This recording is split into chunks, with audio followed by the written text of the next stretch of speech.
Welcome, listeners. Today we're tearing into something something pretty intense. A cinematic breakdown that is dense, brutal, and, frankly, absolutely fucked up. Yeah. We're not doing a standard review here. We're dissecting a whole sack of really detailed sources, analyzing this film. Baramulla came out in 2025. It's a supernatural thriller set deep in Kashmir. And this deep dive, it's necessary because this film, it uses horror, but not for, like, cheap jump scares. It uses it like a scalpel, right? To slice open historical trauma, political manipulation, just generations of guilt. Exactly. It's cinema as, like, historical confrontation. It's heavy. Heavy is the word. And let's just cut the crap right now. If you're thinking this is just another spooky haunted house movie, the sources make it crystal clear you were way off base. This film, it's 136 minutes, and it's ambitious. It blends genres like crazy. You think you're watching a tight procedural cop drama missing kids investigation. That's set up, yeah. But then it just spirals. It pulls you deep into this really unsettling exploration of the region's scars, specifically the Kashmiri Pandit exodus in the 90s and, the political fallout after Article 370 was abrogated in 2019. Right. So our mission here, what we're trying to do is really extract how this film pulls that off. How does it turn that historical pain, that collective suffering, into this visceral, terrifying allegory? How does it build pure dread out of all that generational political bullshit that just hangs over the valley? Yeah, and we need to be really clear about the tone here. We're going deep. This is incredibly sensitive stuff, politically charged content. And the film, well, according to all the sources we've dug into, it doesn't pull any punches, doesn't spare anyone. Not at all. So we're focusing entirely on how the source material presents this story, its themes, what it seems to be trying to say. We are not taking sides on the politics of the region. Absolutely not. Our job isn't to weigh in on that mess. We're just showing you how this story, this film, used genuine, chilling horror to unpack some incredibly complicated and, frankly, fucked up political realities, specifically for a Kashmiri audience, it seems. And the stakes in the film are deeply personal. The setting is just unforgiving. And the sheer density of the trauma, it means we kind of have to slow down, really unpack every single element piece by piece. Okay, let's do that. Let's start with the main guy, the protagonist. DSP Ridwaan Sayyed, played by Manav Kaul.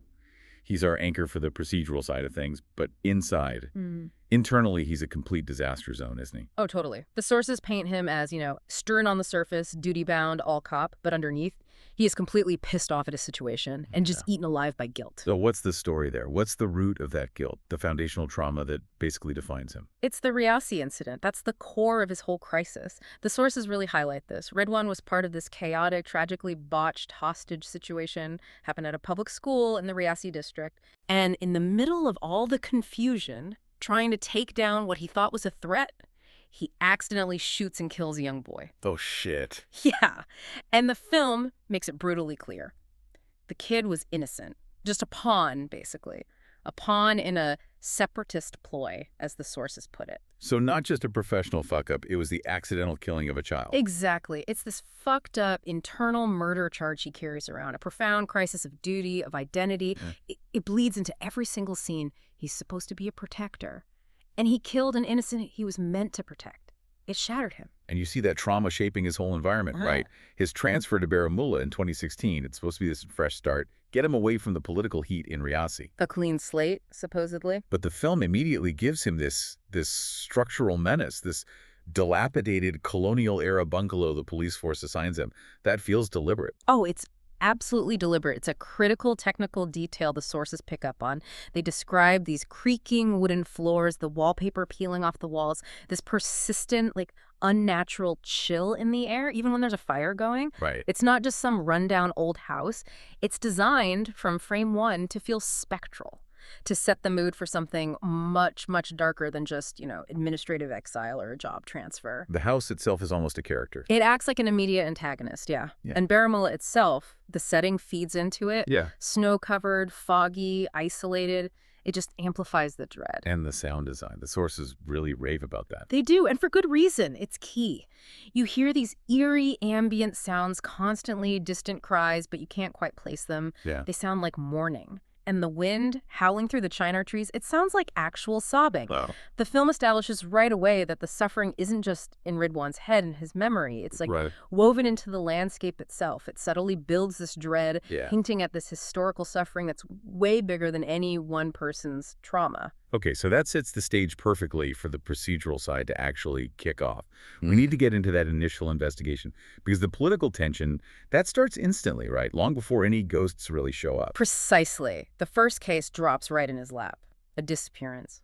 The son of a really powerful local guy, an ex-MLA, vanished. And the only clue. The only clue is this lock of hair, scissor cut, left chillingly right on the boy's empty bed. Creepy as hell. Totally.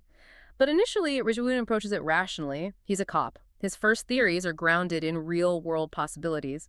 Kidnapping, maybe cross-border smuggling rings, grabbing kids to radicalize them for future insurgency, which is a very real, tangible threat in that region. And he's driven, right, by that Riasi. Absolutely. He needs to atone. He vows to crack this case immediately. He's desperate to succeed this time, to protect someone. But the political bullshit starts immediately. Makes his job basically impossible from the get-go. Oh, yeah. He's dealing with routine stuff like violent stone-pelting protests right outside the police station. That's just the background noise. Just another Tuesday. Pretty much. Then he goes to interrogate the ex-MLA, the father of the missing boy. And does the guy offer help, insight? No. He uses the tragedy as a political platform.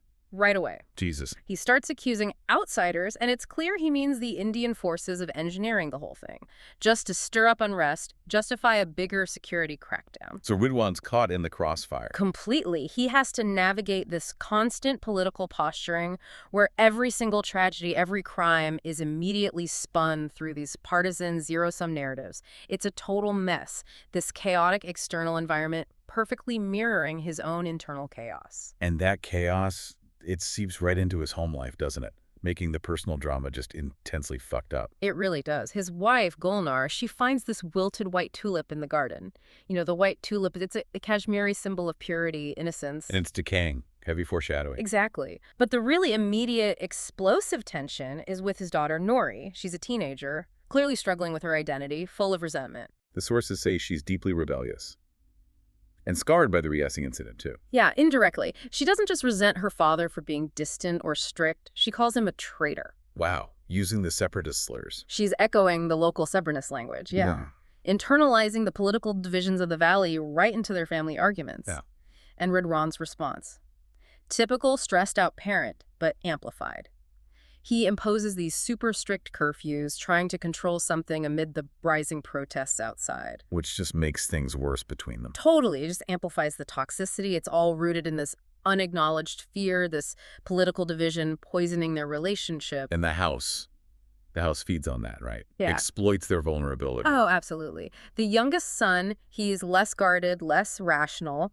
He senses someone watching them during dinner, gets spooked, knocks over a glass, it shatters loudly. And a sound. That sound is specifically engineered, according to the sources. It shatters like a gunshot, and it immediately triggers Ridwan's severe PTSD, a flashback straight to the Riasi killing. So the external trauma, the historical trauma in the house, they're literally sharing space now, feeding off the family's grief and tension. Perfectly put. And the supernatural hints, they don't stay hints for very long. That same night, a second kid disappears, and the exact same chilling clue appears. Another lock of hair, cut left on a school bench this time. Jesus.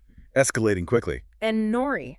She starts hearing these intense whispers, sees a shadowy figure, describes it as having glowing eyes, vanishing into the fog outside her window. So the film, in this opening act, it's juggling both realities. Exactly. It's establishing the gritty reality of the police procedural, the missing kids, the politics, the investigation, and the inescapable creeping dread of the spectral.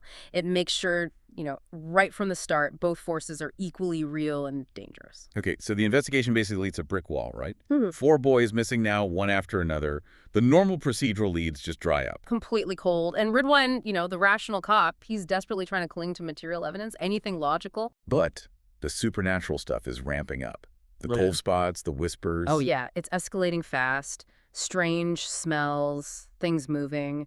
But he dismisses it all. He calls it mass hysteria, tries to link it to his family's trauma from Riasi, like they're all just projecting their own shit onto the house. And this is the point where the film basically tells him and the audience, fuck that. Exactly. Fuck that noise. The sources are really explicit about this narrative shift. The film moves past any attempt at rational explanation. It establishes definitively the supernatural force is real. And crucially, it's intrinsically linked to Kashmir's history. It's not just some generic Hollywood ghost. No way. It's political reckoning dressed up in terror. And the house itself, the bungalow, it demands attention. It forces the issue. How so? How does that history come out? Well, we finally get the brutal backstory of the bungalow. Gulnar, his wife, she can't keep silent anymore. She reveals this suppressed memory, something she's clearly buried. The house. It was owned by a Kashmiri Pandit family, and it was violently torched during an anti-Pandit mobilization back in the late 1980s, just before the main exodus really kicked off in 1990. Oh, wow. Okay, that's huge. It's crucial. This revelation changes everything. It means the family hasn't just moved into some creepy old house. They've moved into a mausoleum, built on historical atrocity, a direct physical piece of evidence of the Pandit exile that they and maybe the whole region have tried desperately to forget. So the house is the history. It embodies it. Yeah. And the supernatural escalation becomes immediate and violent right after that revelation. Right. And it directly mirrors that specific historical violence. What happened? Nori wakes up in the middle of the night, pitch black, to this terrifying sound, scissor snips, right next to her head. Oh, fuck no. Yeah. She bolts upright, finds her own hair has been partially cut, a lock is missing. The trauma is now physical. It's directed at the family, specifically linking to the earlier clues. And it gets worse. Oh, yeah. Dark smoke starts swirling up from the floorboards, and it carries these specific, agonizing, ghostly cries. And the message is terrifyingly clear, historically specific. Pandit, go back. Jesus. Echoes of the 90s slogans. Direct echoes, chilling, undeniable echoes of the slogans used during the actual Exodus violence. The film is making that historical persecution literal, domestic, inescapable. So the haunting isn't random. It's targeted political memory. Exactly. And this is where the narrative gets really ingenious, according to the sources. There's this powerful scene, almost like a seance. Nori becomes a conduit for this historical energy, this pain. She channels something. She channels this vision of what the sources call noble Pandit spirits. They're described as ethereal figures, their faces blurred by fog and grief. And they aren't screaming for vengeance, they're pleading for remembrance. Okay, wait, so the ghosts aren't the villains. That's the first major thematic twist. These aren't your standard slasher movie monsters out for blood. They are the physical, tragic manifestation of ignored historical grief, of suffering that hasn't been acknowledged. They are the pain itself, demanding that the living finally witness their history. They're fucked up, yes, but because of what was done to them. Wow. Okay, that changes things. It really does. But then the stakes become intensely, unforgivingly personal. Because Nori herself disappears. Oh, shit. Her hairlock found, too. Predictably, yeah. Found on her desk in her classroom. And Ridwaan, Mr. Rigid Lawman, he just completely breaks. Goes totally rogue. Abandons the procedural. Ditches it. Starts staking out the riverbank, chasing these local folktales about djinn luring children away. He's desperate, clutching at straws, abandoning rational police work entirely. In this desperation, it forces Gulnar's hand. It forces her to finally confront her own truth, the core familial bullshit they've been hiding probably for years. What is it? What's her secret? The confrontation is devastating. Gulnar reveals she is half Pandit. Her family was forced into exile back in the 90s exodus. Whoa. And she admits she harbored this intense, unspoken resentment towards her oblivious Muslim neighbors back then, the ones who just looked the other way during the pogroms, the mass displacement. And she hid it? She suppressed her own identity completely, hid her lineage, just to fit in when she eventually came back to the valley. And that secret trauma, that suppression of half her identity, that's what the house, the embodiment of her people's history, is screaming about. The silence about the Pandit trauma is literally what allows the house to be haunted. It's feeding the ghosts. That's incredibly fucked up. The layers of denial. Deep layers. So the narrative pivots again here, and it becomes deeply cynical about human nature, actually. Ridwaan interrogates the local midwife, this woman, Zainab. The one who seemed harmless. Yeah, her. And he makes his crucial discovery, the spirits, the Pandit ghosts. They aren't destructive forces at all. They're protective. Protective. They're guarding the children, trying to shield them from a human plot. The ghosts are actually trying to save the kids from the truly fucked up intentions of the living. So it's a total reversal. A powerful thematic reversal. The living are the true source of the real malevolence here, while the ghosts of the historically wronged, the victims, are acting as guides, trying to break the cycle of violence that the living seem perpetually locked into. But Ridwaan doesn't get to act on this right away. No. Before he can process this, put it together, the bungalow delivers its final violent message. An ejection notice, basically. Furniture starts levitating, flying across rooms. The historical whispers become full-blown screams of atrocity, echoing the violence of 88 and 90. It forces the family to literally run for their lives out into the night. And they run from the ghosts. Straight into the other reality of Kashmir. They burst out of the haunted house and are immediately surrounded by aggressive stone pelters, chanting political slogans, yelling about infidels. Jesus. Out of the frying pan. Right into the fire. The film makes this brutal, undeniable point visually.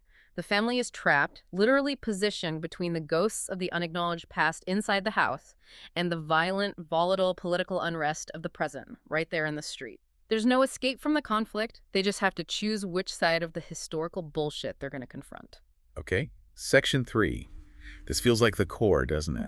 Unraveling the human conspiracy behind it all. The political economy of insurgency, as the outline puts it. Yeah, now let's cut the crap and really focus here. This deep dive has to spend serious time on this section because, according to the sources, this is the intellectual takeaway. This is the film's argument. It's not just about spirits guiding them. It's about a deliberate, calculated human effort, exploiting historical pain, weaponizing trauma, all for a political goal. And the procedural side finally pays off. The chilling results. Exactly. Zainab, the seemingly harmless midwife, she's exposed, she's a sleeper agent. Working for whom? The sources are specific, loyal to cross-border elements, strongly implied to be Pakistan-backed militants or their proxies. Her entire elaborate plan wasn't random haunting, it was purely political. Designed to do what? Destabilize Baramulla. Specifically in that sensitive period right after Article 370 was revoked, when Jammu and Kashmir's special status was removed, that was a huge political shockwave. Right, a period of major uncertainty and tension. Precisely. And she aimed to exploit that. Frame the police for the disappearances, make it look supernatural or incompetent, sow massive distrust between the locals and the authorities. She deliberately weaponized that vacuum of historical grief and political uncertainty. Can we expand on that political context, the post-Article 370 angle? Yeah, it's critical. The film uses that specific political moment as the trigger. The abrogation, for many in Kashmir, felt like a fundamental shift, a loss of autonomy, another historical rupture. It generated deep resentment, anger, fear, a widespread feeling of being pissed off and disenfranchised among certain groups. And Zainab tapped into that. She capitalized on it. Her plot isn't just opportunistic. The sources frame it as a strategic maneuver, part of this larger, frankly cynical political economy of insurgency, using chaos as a tool. And that economy, the film shows it best through the hair-cutting ritual, right? We thought it was a ghost thing. We did. But it turns out to be functional and deeply symbolic of the human plot.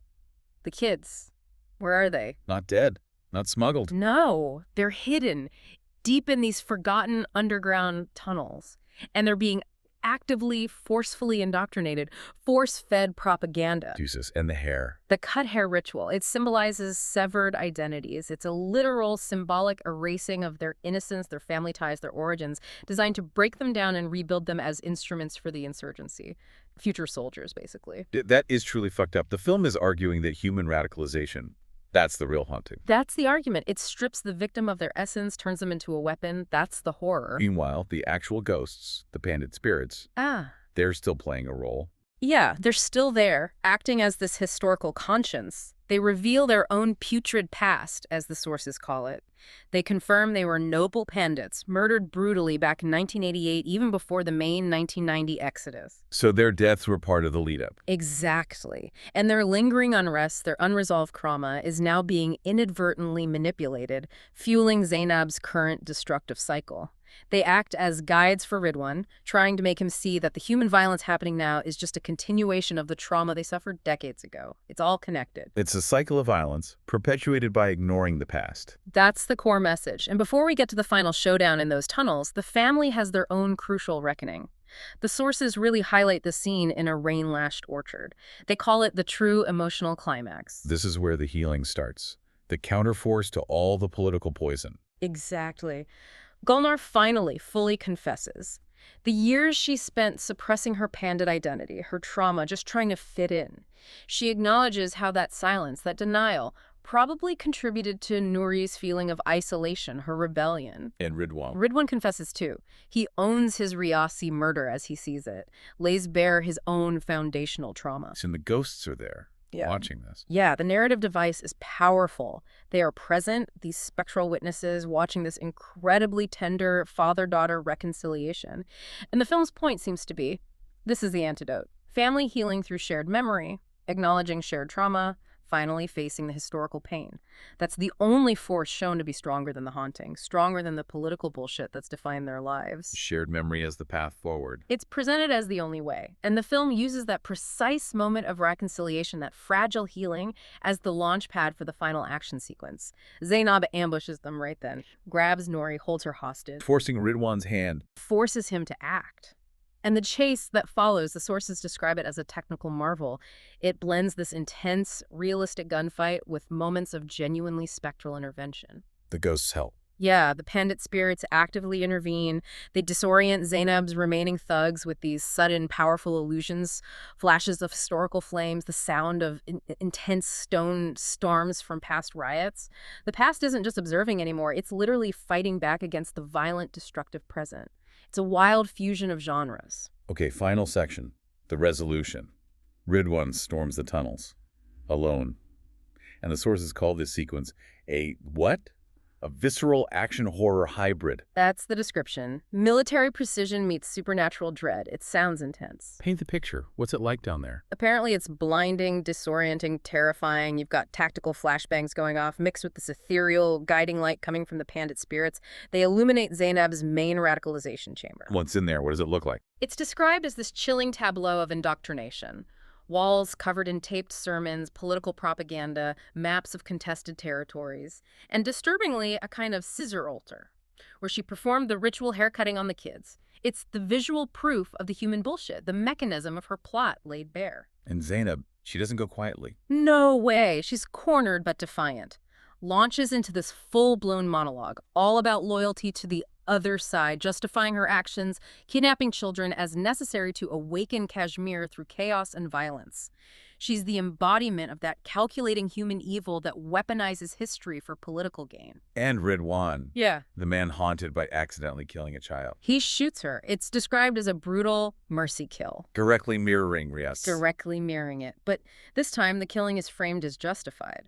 Protecting his daughter, saving the other children from her fucked-up plan. It provides this brutal, maybe necessary form of closure for his arc. But at the same time, it obviously re-traumatizes him, forces him to cross that line again, consciously this time. Heavy stuff. Yeah. And the film uses this moment, the resolution of the plot, to make its bigger point. Yeah, the sources stress this. The kidnappings were designed to be a microcosm, a small example of the broader insurgency economy, how innocents get radicalized, how trauma is deliberately perpetuated, how cycles of exile and violence get reinforced generation after generation. And the critique, the Yeah. political critique. It's aimed squarely at selective memory. The film uses this moment to point a finger, saying the local community may be represented by Ridwaan and Gulnar's own suppressed knowledge, only gets properly pissed off, only reacts when trouble knocks at their door. Conveniently ignoring the historical pain, the genocide suffered by the Pandit community, which, the film argues, set the stage for all this ongoing unrest. It's a direct narrative critique of moral blindness, of choosing what history to remember. So Zainab's dead, her plot foiled. Does the haunting stop? Yeah, with her gone, the source of the immediate agitation is removed. The haunting finally ceases. There's this symbolic act where Ridwaan burns all her propaganda materials, the cassette tapes, the flags, the maps, purging the active putrid hatred, as the sources call it, from the bungalow, from the space. But the ending.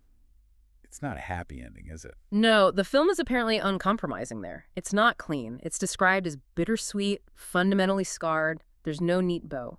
But there's some personal closure for Ridwaan and his family. There is that, thankfully, necessary personal closure. Ridwaan resigns from the police force, finally chooses his family over a duty that ultimately forced him to become a killer twice over. And the white tulip. He plants a new one. That Kashmiri symbol of purity, plants it in the renovated garden of the bungalow. It symbolizes this fragile, new hope, maybe, amidst what the film calls the region's long autumn. And the remembrance part. Does Yeah. that continue? It's made active.